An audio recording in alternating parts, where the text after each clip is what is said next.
उत्पत्ति अध्याय 26। और उस देश में अकाल पड़ा। वह उस पहले अकाल से अलग था जो इब्राहिम के दिनों में पड़ा था।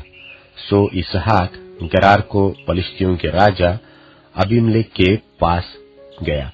वहां यहोवा ने उसको दर्शन देकर कहा, मिस्र में मत जा, जो देश मैं तुझे बताऊंगा उसी में रह। तू इसी देश में रह और मैं तेरे संग रहूंगा और तुझे आशीष दूंगा, और ये सब देश मैं तुझको और तेरे वंश को दूंगा।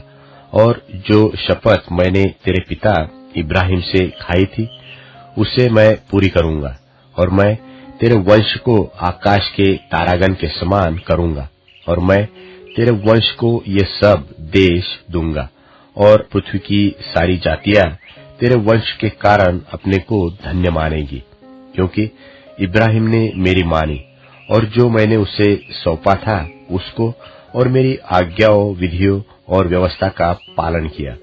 सो इसहाक गरार में रह गया। जब उस स्थान के लोगों ने उसकी पत्नी के विषय में पूछा, तब उसने यह सोचकर कि यदि मैं उसको अपनी पत्नी कहूं तो यहाँ के लोग रिबका के कारण, जो परम सुंदरी है, मुझको मार डालेंगे। उत्तर दिया, वह तो मेरी बहन है। जब उसको वहां रहते बहुत दिन बीत गए, तब एक दिन पलिश्तियों के राजा अबीमेलेक ने खिड़की में से झांक के क्या देखा कि इसहाक अपनी पत्नी रिबका के साथ क्रीड़ा कर रहा है।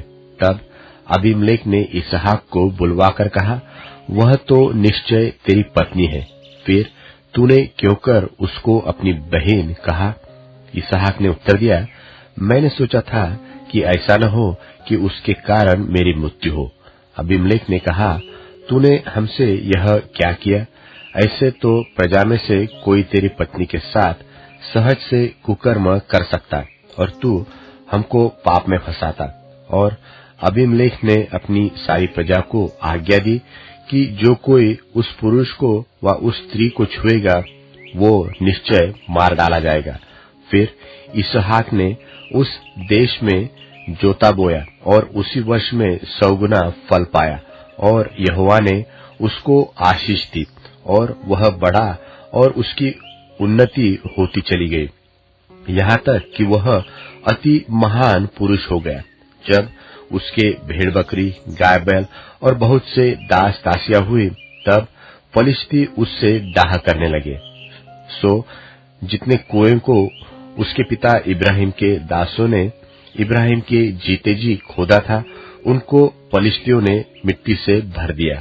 तब अबीमेलेक ने इसहाक से कहा, हमारे पास से चला जा, क्योंकि तू हमसे बहुत सामर्थी हो गया है। सो इसहाक वहां से चला गया और गरार के नाले में अपना तंबू खड़ा करके वहां रहने लगा। तब जो कुएं उसके पिता इब्राहिम के दिनों में खोदे गए थे और इब्राहिम के मरने के पीछे फलिश्तियों ने भर दिए थे, उनको इसहाक ने फिर से खुदवाया और उनके वे ही नाम रखे जो उसके पिता ने रखे थे। फिर इसहाक के दासों को नाले में खोदते खोदते बहते जल का एक सोता मिला। तब गरारी चरवाहों ने इसहाक के चरवाहों से झगड़ा किया और कहा कि यह जल हमारा है। सो उसने उस कुएं का नाम एसेक रखा, इसलिए कि वे उससे झगड़े थे। फिर उन्होंने दूसरा कुआं खोदा और उन्होंने उसके लिए भी झगड़ा किया। सो उसने उसका नाम सित्रा रखा। तब उसने वहां से कूच करके एक और कुआं खुदवाया और उसके लिए उन्होंने झगड़ा न किया। सो उसने उसका नाम यह कहकर रहोबोत रखा कि अब तो यहोवा ने हमारे लिए बहुत स्थान दिया है और हम इस देश में फूले फलेंगे। वहां से वह बेरशेबा को गया और उसी दिन यहोवा ने रात को उसे दर्शन देकर कहा, मैं तेरे पिता इब्राहिम का परमेश्वर हूँ, मत डर, क्योंकि मैं तेरे साथ हूँ और अपने दास इब्राहिम के कारण तुझे आशीष दूंगा और तेरा वंश बढ़ाऊंगा। तब उसने वहां एक वेदी बनाई और यहोवा से प्रार्थना की और अपना तंबू वही खड़ा किया, और वहां इसहाक के दासों ने एक कुआं खोदा। तब अबीमेलेक अपने मित्र अहुज्जत और अपने सेनापति पिकोल को संग लेकर गेरार से उसके पास गया। इसहाक ने उनसे कहा, तुमने मुझसे बैर करके अपने बीच से निकाल दिया था, सो अब मेरे पास क्यों आए हो? उन्होंने कहा, हमने तो प्रत्यक्ष देखा है कि यहोवा तेरे साथ रहता है, सो हमने सोचा कि तू तो यहोवा की ओर से धन्य है, सो हमारे और तेरे बीच में शपथ खाई जाए, और हम तुझसे इस विषय की वाचा बंधाए कि जैसे हमने तुझे नहीं छुआ वरन तेरे साथ नीरी भलाई की है और तुझको कुशल क्षेम से विदा किया, उसके अनुसार तू भी हमसे कोई बुराई न करेगा। तब उसने उनकी जेवनार की और उन्होंने खाया पिया। बिहान को उन सबों ने तड़के उठकर आपस में शपथ खाई। तब इसहाक ने उनको विदा किया और वे कुशल क्षेम से उसके पास से चले गए।